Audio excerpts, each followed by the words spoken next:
way he was able to engage all the audience. They all got involved in it. It's awesome. He was very entertaining, very motivated. I'm ready to go home and make music. I want this experience to be a breathtaking moment.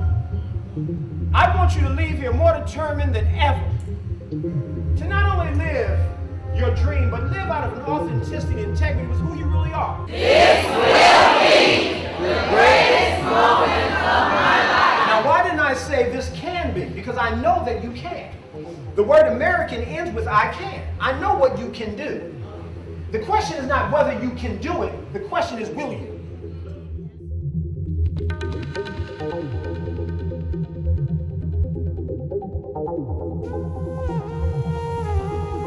It's not that you can't if you don't know how to or you don't want to. See, people hide behind the word I can't. I can't get to work on time. Yes, you can.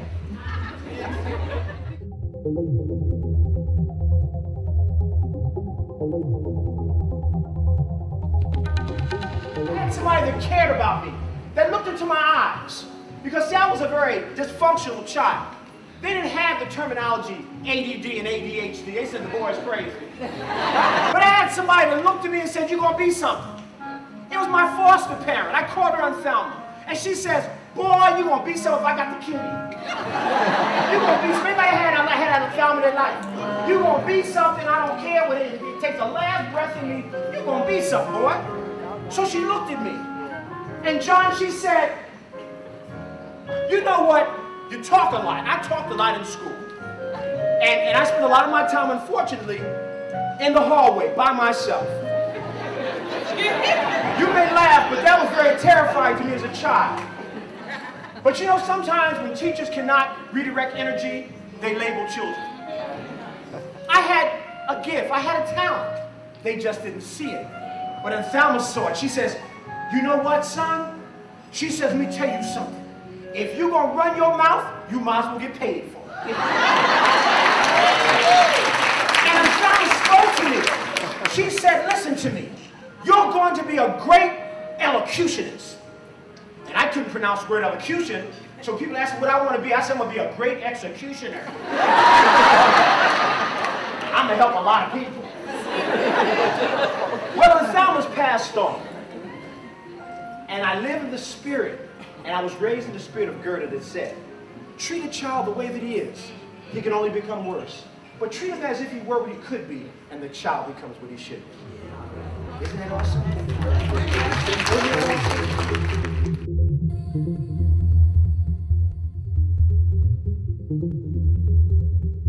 That I can go for a nip and tuck. I can change my outward image. But guess what has to change? What's going on inside of me? Well, I can fix the situation. And that's where many of us are right now, is that we whine and we keep going over and over about what's happening, and we're not doing anything about it, right? And so unless we begin to start acclimating ourselves to a conversation that enables us to move beyond our pain, guess what? We stay in pain.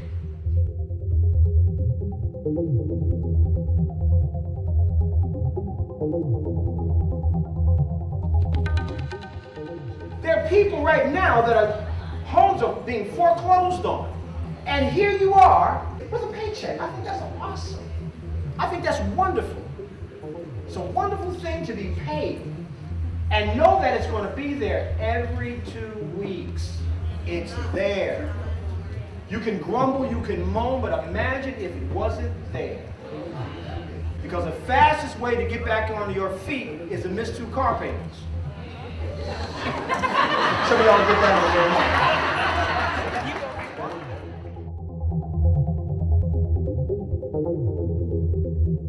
But you made a decision, for whatever reason, that you were going to commit to the development of children. And I think that's awesome. That you're not doing it for the money, you're doing it because you care. And somebody cared about you. That's why you must treat children as you would treat your own. I always ask people when they start complaining about their pay, I say, give me 3 reasons why we need to keep you on the payroll. Is that a reasonable question?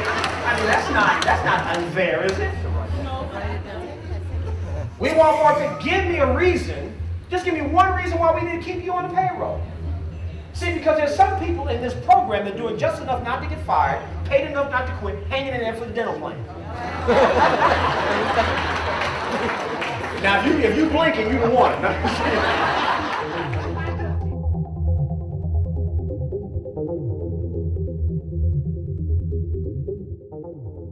Your tone, it tells me a lot. 55% of what you say with your body.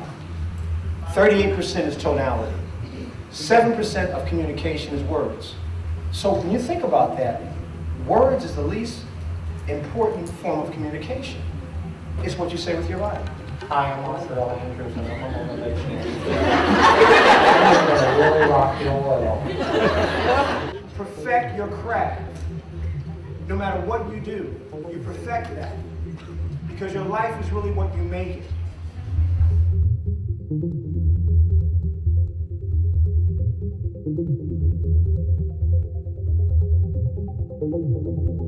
Some people come to work. I wish somebody would say something to me today. I just want somebody to say something to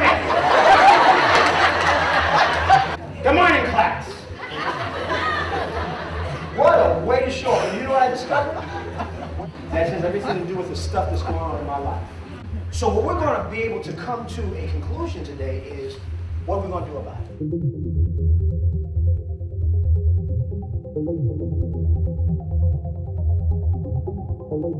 Greek philosopher said once, "Oh God, to reach the point of death and not have to live, people going to their graves with their music still in them. Books that were never written, websites that were never created, businesses that were never opened, degrees that were never received." One of the reasons why we press so hard for you all to become not just certified, but indubitably qualified is because we understand the importance of education. People say that education is expensive.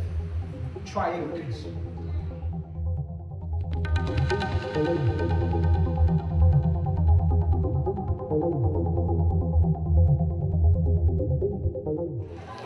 You're going down 6'10", somebody cut you off. Don't give them the bird. Be happy.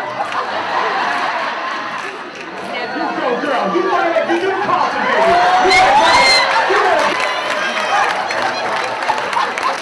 That's what I'm talking about.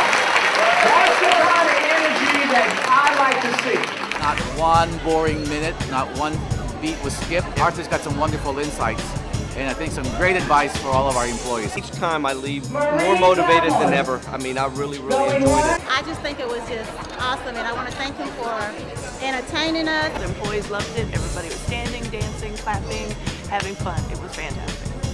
I love it. He's definitely coming back. I just laughed so hard to where I was just hurting. Everything was, it was like a great dance.